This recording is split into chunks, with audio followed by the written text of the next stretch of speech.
Welcome back to Night Shift with Justin S. King. How to transform your life one night at a time. Last night, I participated in a global gathering of people who have attended the Boundless Bliss Bali event organized by Kute Blackson.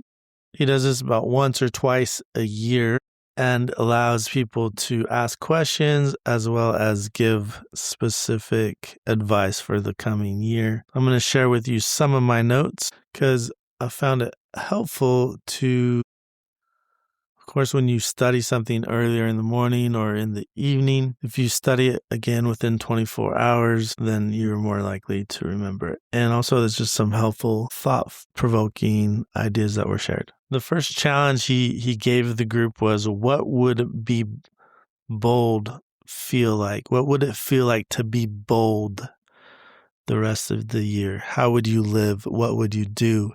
Who would you call? That's a question he challenged all of us to think about. He also mentioned that events have no meaning. An event happens, there's the event, then the interpretation, the feeling, the action, and the result. And most of us move from the event straight into feeling. Something happens, our body reacts, we feel something, an emotion, and we decide what it means. We think it means we're failing or someone doesn't care about us or that we're behind. And that shifts your emotional state, your actions, and that creates your results. So the point of leverage is how we interpret the event. It's important to take a moment, particularly in the evening, and to reflect on what events of the day might have occurred and what meaning we took from them that may be affecting our nervous system. In the training, Kute also talked about energy and protecting our energy, structuring our energy, specifically looking at your environment.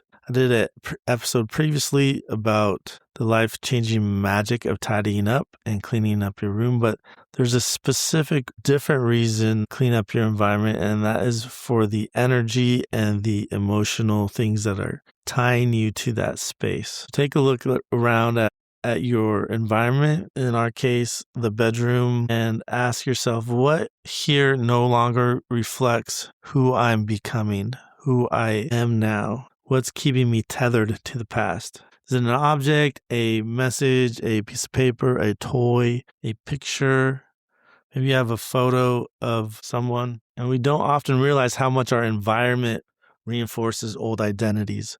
For example, if we go to a transformational event that actually changes our life, but we go back into an environment where all our original habits and behaviors were created, those things will eventually come back into our life, undoing all the work and healing we've done.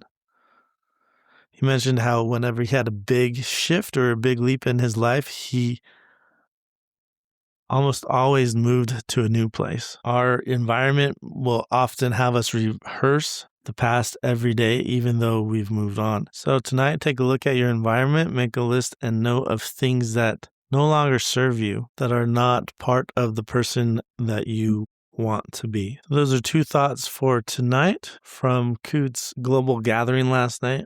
What would it look like to be bold in 2026? And also, what in your environment needs to shift? Think about those two questions tonight, and I will see you tomorrow. My name is Justin S. King, and I help entrepreneurs find peace tonight, tomorrow, and for the rest of their lives through sleep optimization, emotion regulation, and discovering their purpose. Good night.